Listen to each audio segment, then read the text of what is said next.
Hey, Twitter world. Don't pet the llama. A pangender octopus who roams the cosmos in search of love. I'm never going to look at butt plugs the same. Apparently, ducks are rapists. I'm really uncomfortable with this conversation.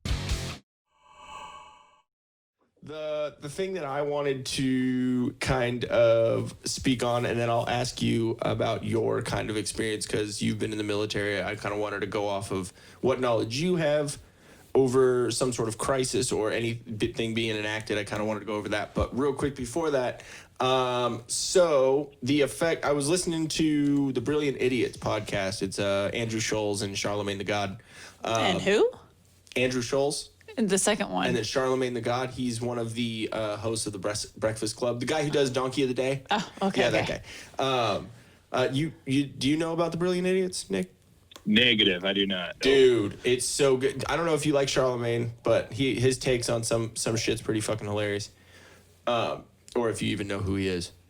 No. It's the Breakfast Club. Nope. It's mostly like hip hop shit and like any of that, but they do have a lot of different guests on. And they had like Chappelle on, and a bunch of different shit. They had MGK on, like in the middle of all that Eminem MGK beef shit. And it was kind of funny. Yeah. Yeah, so like it's more hip hop culture, but Charlemagne the God, he has some pretty good takes on things.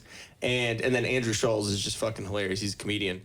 He has like the Flagrant 2 podcast and like all that shit. But anyways, they were talking about like the economy and the effect on the economy, and something that I kind of picked from it, which was good.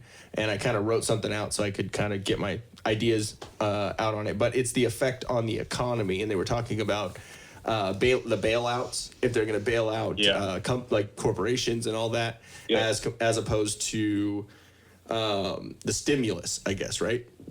So right. A stimulus means it stimulates the economy. It puts money into the economy so it'll be spent again. But there's not really an economy right now because everything's fucking stopped. So or a lot of shit has stopped. And so the basic economy that we have is based on a production of goods and the consumption of goods because of that, right? So right. Pretty much what I wrote out is bailing out a corporation would be more beneficial to the fight of economic fail than just giving a stimulus to people. Big corporations have such an effect on the economy and the global economy that if they shut down, it's just too many jobs lost that would be detrimental to the economy.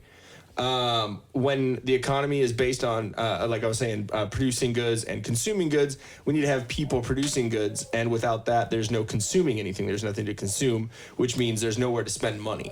So people are just hoarding their money. So it doesn't really help the fucking economy. It just helps individual people. So giving people money is great, but it won't stimulate the economy. Having corporations not fail would be a better way to save the economy. Because if you think about it, how many fucking jobs are lost because a big corporation fails, like Boeing or fucking any of these big ass companies?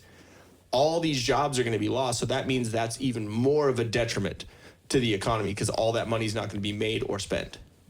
Right. And then you're going to have all those people also filing for unemployment, which is going to be even more money that's going to have to go towards, out of taxes and stuff. Exactly. So it's like, yes, it's great to give people money, but literally that money is going to be spent on what? Bills and this and that, and it's really not going to be put back into the economy. It's not going to be spending on goods. It's going to be spending on like just staying afloat, Yeah, basically, especially around here. That's not. I mean, yeah, it's a good chunk of change, but it's not enough to make anyone be like, "All right, cool, I'm going to pay my bills and go on a vacation now." Yeah, exactly. It's not going to stimulate how they're thinking it is, because it's just going straight to freaking bills and trying to get ahead for most people, or trying to make sure that they're comfortable again, because there are a lot of people who are uncomfortable right now, and it's kind of rough. I mean, I would have to say there's a lot of people uncomfortable too, because this is pushing on a lot of people's different ideals of shit. Because, not to get super political, but at the same time, wasn't Trump saying, be wary of China and be wary of how much power we give China in our economy? And we're they're going to be, they're producing our medical supplies. They're producing all this fucking shit. And we're beholden to them. You know what I mean? Yeah. So I don't know. It's it's quite interesting that that this is the situation now. And he saying, let's close down the borders, make sure we have better protection, and that Mexico's going to fucking pay for it.